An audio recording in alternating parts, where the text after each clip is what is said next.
Hello everyone, you're welcome back to my channel. I am Oma, and in today's tutorial I'm teaching you guys how to make your very own reversible bonnet with these cute ruffles, just as you can see. So if that sounds like something you're very much interested in, make sure you're already subscribed to this channel and then stay through the video. Let's see. Now to begin, we'll be making use of our scissors, measuring tape, our elastic band,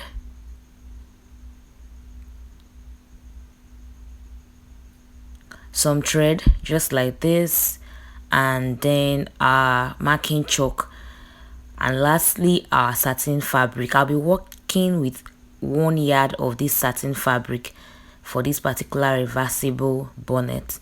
So right now, just open up my satin fabric and then fold into first 2, just as shown.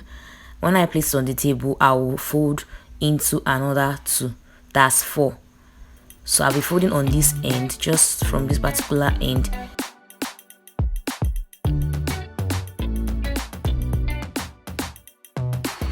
So place your fabric neatly and ensure that it's well placed, just like this, and make sure you're folding on this particular closed end, so that when you're measuring from this end, which I am starting from right now. So I'm working with 13 inches for this particular bonnet.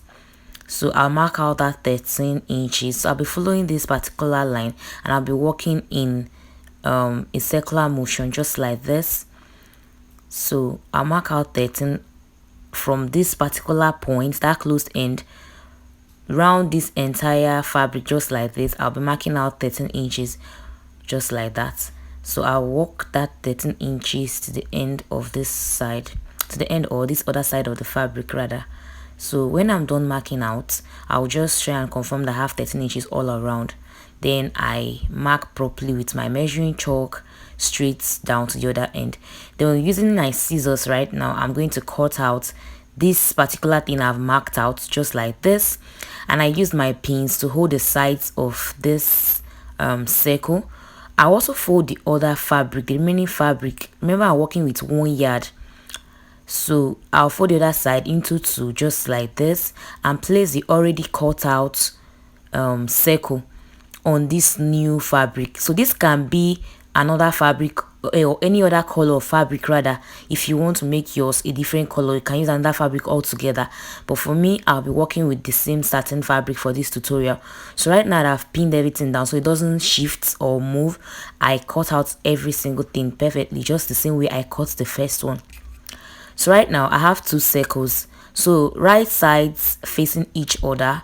I'll place these 2 circles together, right side facing each other, just as shown, just like this. So I will just put them together just like this, and then go to the sewing machine and sew round. So I'll come back when I'm done with that. So right here, I'm done sewing around this circle, and this is what I have. As you can see, I've neatly stitched round this circle, just like this, leaving this gap in front, this opening right here. This opening is about 4 inches, yeah. So I'll just make use of my scissors and notch the entire circle round, and when I'm done with that, I'll show you guys. So now I'm done notching. The next thing is to open up this fabric. Remember that I left 4 inches gap at this opening part when I was sewing, so this is where you'll be opening up from. When you open up this satin fabric, just like this, this is what we'll be having. When you open your satin fabric, just like this, you'll be having this. So I'll just go straight to my ironing table and iron this out, and then I'll come back and show you guys. So guys, I've straightened out this piece, and this is what we have right here. After that, at least we have a smoother surface to work on now, and the edges are relaxed. So the next thing to actually do is to mark out 2 inches as shown on this particular fabric. So 2 inches from the edge of the fabric is what you are marking out, just as shown, and you connect these markings with your marking chalk. So I'll be working that 2 inches around this entire circle, because we'll be sewing this circle. We're going to be sewing on these particular places I'm marking out right now. We're going to be stitching on that. So when you're done marking out the entire circle, you're going to sew straight, and then using the same measuring tape, you're going to mark out half an inch from that 2 inches which you've already marked out. So this half an inch now should be facing the edge, like closer to the edge, half an inch. So I'm marking that round, leaving some gap, the same 4 inches gap at the front right here. So I'll sew this place round, the first 2 inches round, then the half inch I will not close it up, just as shown here. I left it open, as you can see. I didn't stitch that last one, so this is what we have here now. I'm going to make use of my safety pin and my elastic band, which I already measured out using my measuring tape. I measured the entire head circumference, so you have to measure your head.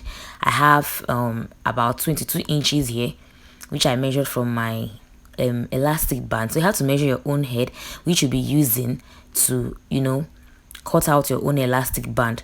So using your safety pin, you have to put this elastic band into the bonnet.